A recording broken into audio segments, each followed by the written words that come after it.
ela fez questão de colocar os recordes negativos do governo Lula. A lista é extensa, mas eu vou colocar aqui. Dengue, aumento de 400% em relação ao ano anterior, com mais de 1.200 mortos. 1.179 mortos. Queimadas, 29,7 milhões de hectares, aumento de 93%. Estatais, o maior rombo em 15 anos. Mesmo a ministra Esther querendo dizer que não é rombo, mas é rombo, porque ninguém é menino que sabe que isso aí é o maior prejuízo que as estatais já tiveram nos últimos 15 anos.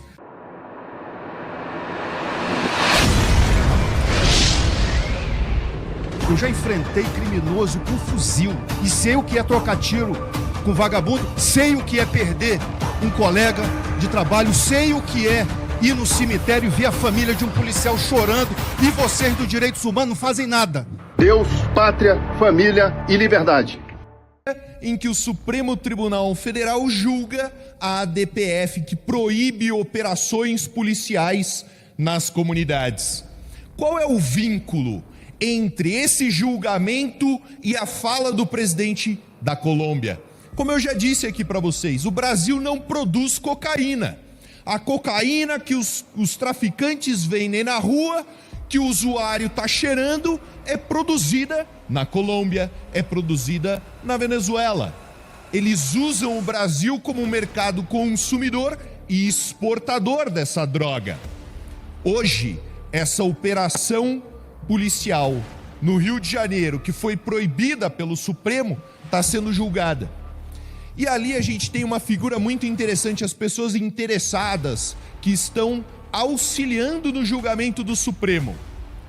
40 ONGs. 40 ONGs. Alguma delas está preocupada com a situação do cidadão de bem, que é vítima de roubo, que é vítima de crime, de homicídio por parte das organizações criminosas? Não. A preocupação dessas ONGs é somente com o ladrão, com o traficante, com o estuprador. Só. Eu não sei se vocês recordam, mas faz pouco tempo que a Polícia Civil de São Paulo prendeu membros de uma ONG que fazia auxílio carcerário, todos membros do PCC, todos. O que essas ONGs estão fazendo protegendo os traficantes no Supremo Tribunal Federal? Só uma entidade policial participa desse julgamento, a ADPOL. A única entidade policial que está lá tentando auxiliar não só os policiais, mas todos os cidadãos de bem que são vítimas dos crimes que são praticados por esses criminosos que estão lá dentro da comunidade, se protegendo da polícia. Jordi aqui é do Rio de Janeiro, Luiz é do Rio de Janeiro. Vocês convivem com essa realidade. Eu não sei o que ia acontecer com o estado de São Paulo se a polícia fosse proibida, para finalizar, se a polícia fosse proibida de fazer o trabalho dela.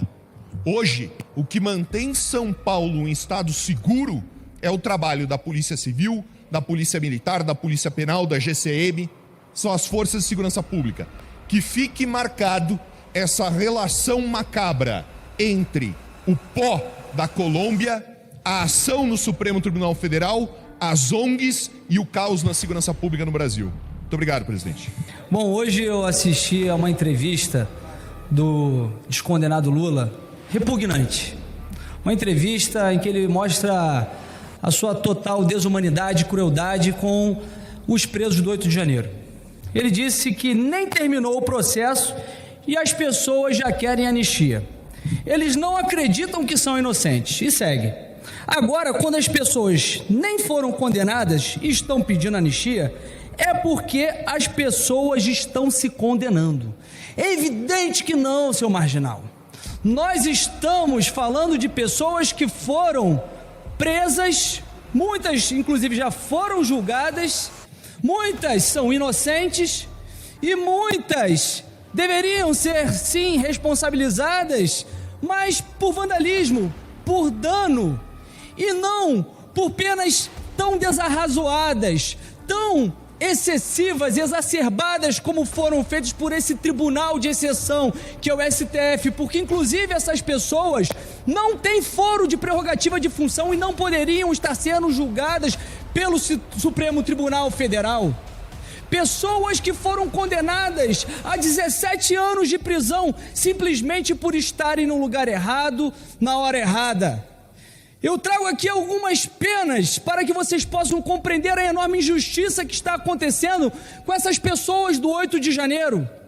A pena de estupro, um dos crimes mais repugnantes que existe na face da terra, no nosso ordenamento jurídico, ela tem a pena de 6 a 10 anos.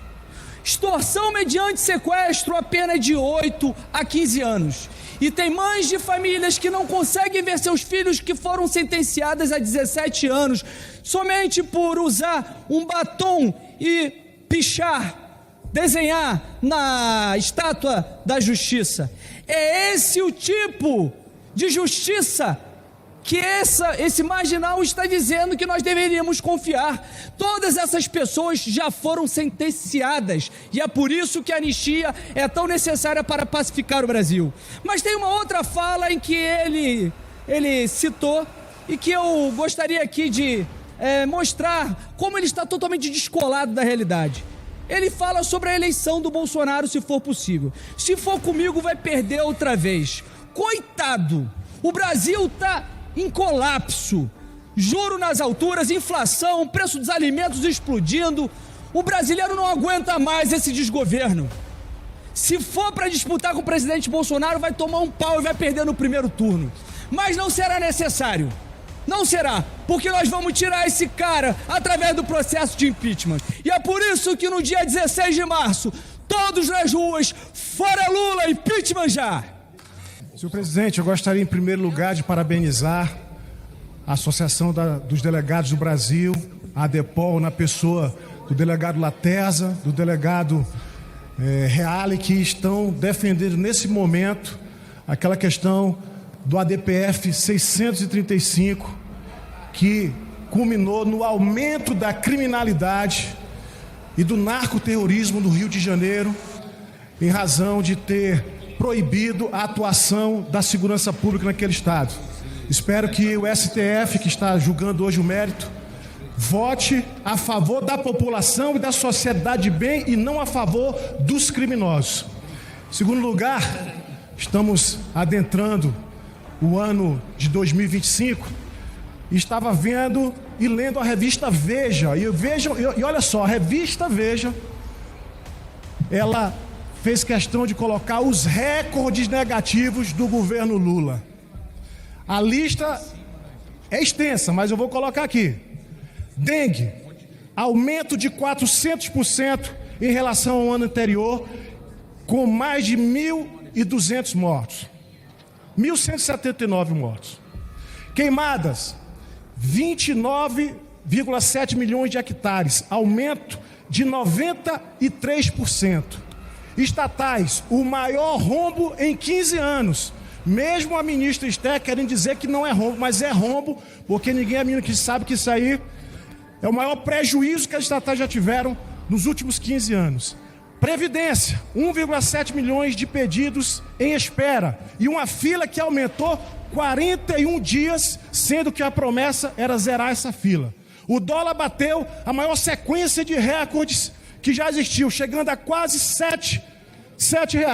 Na verdade, não é nem o dólar, é o nosso dinheiro que desvalorizou, não vale nada. O nosso dinheiro hoje é a moeda que mais desvalorizou no mundo. Aumento dos preços dos alimentos, do café, da picanha, da carne e dos alimentos básicos do cidadão de bem que precisa se alimentar e ainda tem que aturar o aumento dos combustíveis e também do botijão de gás.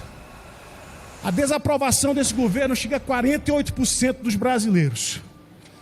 E o pior de tudo, uma pessoa que não tem nenhum critério de humanidade, é contra a anistia de pessoas que estão sendo incriminadas e condenadas a 17 anos de prisão por crimes que não cometeram. A verdade é o seguinte: ou o Brasil para o Lula, ou o Lula vai acabar com o nosso Brasil. É impunidade, é caos, é corrupção. um desastre. Lula 3 é um desastre.